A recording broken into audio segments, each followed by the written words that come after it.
Good afternoon mga guys, nandito tayo ngayon sa kahabaan ng buhay na tubig, Imus, Cavite. Nandito tayo sa tambayan ng mga rider, ng mga grab rider, halo-halo to. Angkas, Move It at saka Lala Move, ayan o. Saka Grab. Alam mo kung bakit may tambayan dito? Kasi may pagkain. Ayan o, may pagkain. Ayan, may pagkain dito. Ayan o. Oh, kung kayo ay napadaan dito sa lugar nito, pwede kayo mamili dito. Oh, ayan. May puno ng kahoy, kaya malilim. Kaya tinatambayan talaga ito ng mga rider. Meron tayong interviewin tayo sa mga oras nito.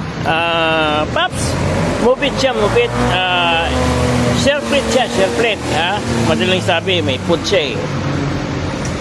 Taga-Salawag siya. So, Paps, anong pangalan po nila? Chris. Chris, Ito pala si Grabnin TV. Kapalo ako Grabnin TV. Oh. So, nakapalo na daw mga guys. Ngayon, interview natin. Kailan po kayo na-hire, Sir Chris? Last year, October. Last year, October. So, 2025. Ganon, October. So, bakit mo naisipan mag-apply sa Move It? Parang mas convenient kasi dito eh. Mga guys, mas convenient daw ang apps ng Move It. Sa yung pagiging Move It, ano ang mga na-experience mo sa yung pagbabiyahe? Anong mga na-experience mo? Katulad ng yun, marami kang matutuklasan na dito sa Cavite na hindi ko pa napupuntahan eh. So ibig sabihin may trail. Road trip eh. Madaling salita, ride with benefits. Ganon. Parang ganon nagra-rides ka pero may pakinabang. So, anong dala mo? Tao or food? Kasi share-plate ka eh.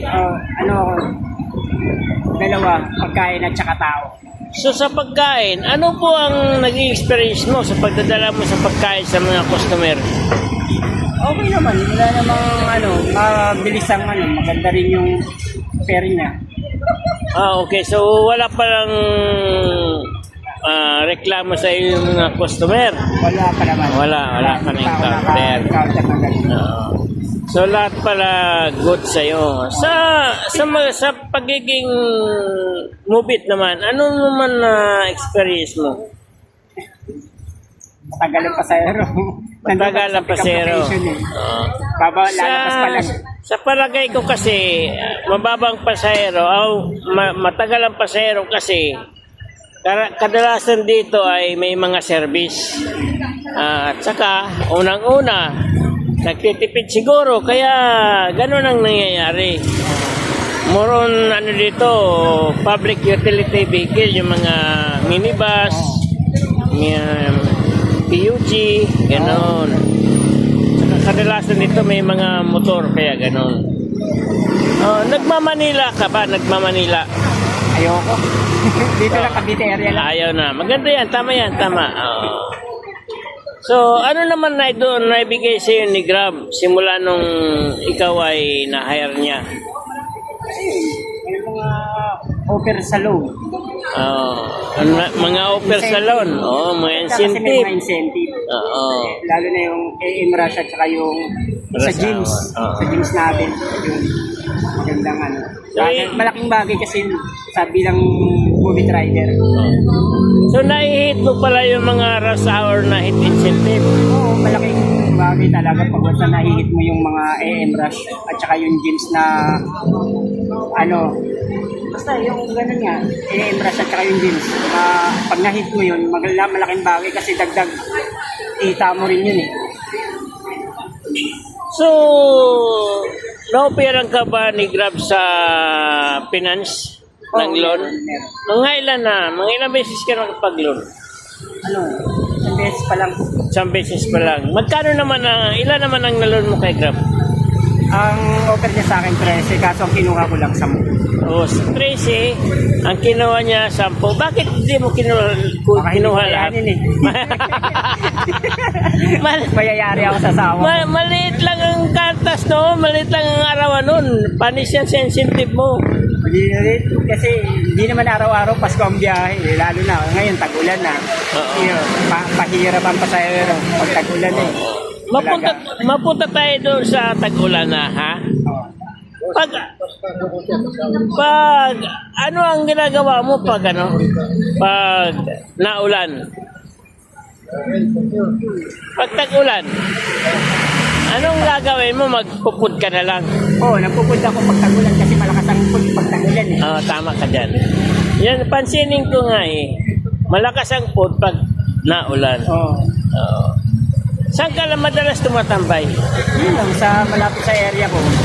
Basta kung saan pinakauna ko talagang destination yung area ko. Tapos pagwasa ko sa batuan ng pagkain, grab lang ng grab. Tama yan, tama. Para more grab, more kita. Oo. So ngayon, nakailang rides ka na? Kasi ngayon, pangali na ako lumabas, nakakapito pa lang ako eh. Halo na yan. Grab at saka... Sa ngayon, hindi ako binatuhan ng pagkain, wala akong pantapap eh. Ibig sabihin, tao pa lang siya. Oo, tao ngayon. Pag sa may pondo ko, may pangtapap ako, yun, nababatuhan ako ng pagkain. Pero pag wala, tao lang. Hanggang anong oras kanya? Nagsimula ka ng umaga?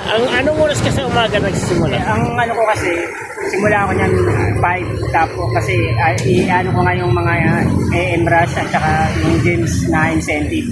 Hanggang 9 lang ako niyan kasi papasok ang asawa ko. Ako naman yung mag-aasikaso ng anak ko. Tapos pag-apak ng 12, balik ko niyan, 1:00 na ang biyahe. Hanggang 5:00 naman kasi magsusundo naman ako sa anak ko. Magandang idea yan.